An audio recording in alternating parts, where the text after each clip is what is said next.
Hello, Pewter people. Scott Reynolds here with another Pewter Pulse. Could the downtrodden NFC South division see a lot of coaching turnover in 2024? Yes. As many as three head coaches could get fired in January, the way things are shaping up right now. That would be an unprecedented amount of turnover in just 1 year. And it would give the eventual NFC South champion, whoever that may be, a big edge in years to come due to continuity. Let's take a look at the current state of the NFC South heading into week 10. And let's start in Atlanta. Arthur Smith, after a pair of 7-10 seasons to begin his tenure with the Falcons, well, he's currently 4-5 this year and is coming off a brutal home loss to a Vikings team that didn't have its top two players and wide receiver Justin Jefferson and left tackle Christian Darsaw, let alone quarterback Kirk Cousins, who's out for the year with a torn Achilles. And he wound up playing and losing to new quarterback Joshua Dobbs after rookie Jalen Hall was knocked from the game in the first quarter. Dobbs just arrived in Minnesota this week. Smith is 18-25 in 3 seasons so far, and if he can't get a winning record this year, it's likely that Arthur Blank will make a change, especially after opening up the checkbook to upgrade the defense with players like free safety Jesse Bates. What's damning is that Smith is the offensive play caller, and the Falcons rank 25th in scoring at 18.4 points per game.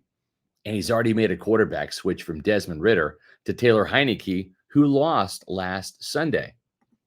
In Carolina, owner David Tepper is impatient and is seeing all of the other franchises win more games, and some of these franchises are winning games with rookie head coaches, sometimes first-time head coaches. He hired Frank Reich, an experienced head coach, and he's been disappointed by the team's 1-7 start, which is the worst in the league, as well as Bryce Young's development. Reich is an offensive-minded coach, and the Panthers rank 27th in scoring at 17.5 points per game. And is Tepper wondering if the Panthers drafted the right quarterback after seeing C.J. Stroud, the second overall pick, have more success in Houston than Bryce Young? That's a good thing that Reich and Young beat Stroud and the Texans for their only win. Reich needs to win a few more games to avoid being one and done in Carolina. In New Orleans, Dennis Allen is in his second season after taking over for Sean Payton, and he went 7-10 in his first season last year and is currently 5-4. But Allen's first stint as a head coach came in Oakland, where he was 8-26 before getting fired 4 games into his third season. Allen likely needs to win the division, or at least have a winning record to avoid getting canned after 2 seasons in New Orleans, especially after the big money spent on quarterback Derek Carr. And in Tampa Bay, Todd Bowles went 8-9 in his first season as head coach, but won the NFC South, but also lost a home playoff game. So Bowles actually went 8-10.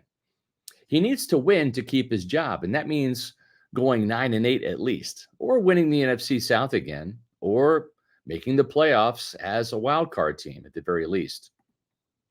The Bucs have a favorable schedule down the stretch, but they're 3-5 right now and in the midst of a 4-game losing streak. Tampa Bay has lost winnable games against Atlanta and Houston. What's concerning is that Bowles' defense completely collapsed against the Texans as C.J. Stroud torched his secondary for 470 yards and 5 touchdowns, including the game winner with just 6 seconds left. That officially put Todd Bowles on the hot seat, but he's not alone. The temperature is getting turned up in Carolina and Atlanta too. And if Dennis Allen loses, well, the Saints, they've got a temporary lead. But if he loses that lead, the NFC South could potentially see 4 coaches on the hot seat. The guess here is that at least a pair of NFC South coaches get fired after this season, and perhaps as many as 3. The winner of the division might be the only safe one. It will be interesting to see which coach is the last man standing in the NFC South. Buck fans, NFC fans, do us a favor. Go to Pewter Report TV and hit subscribe. And visit us for more Pewter Pulse episodes and other great Bucks video content. And when you subscribe to Pewter Report TV, give us a thumbs up, give us a like, as well as leave a comment. It helps us get in front of more awesome pewter people like you. And also hit the notifications. That lets you know when there's a new Pewter Report video dropping on Pewter Report TV. Make sure you're following us on social media, on X, Facebook, and Instagram at Pewter Report. And also visit pewterreport.com for breaking news, injury reports, inside scoop, and game coverage. And I'll be back soon with another edition of the Pewter Pulse.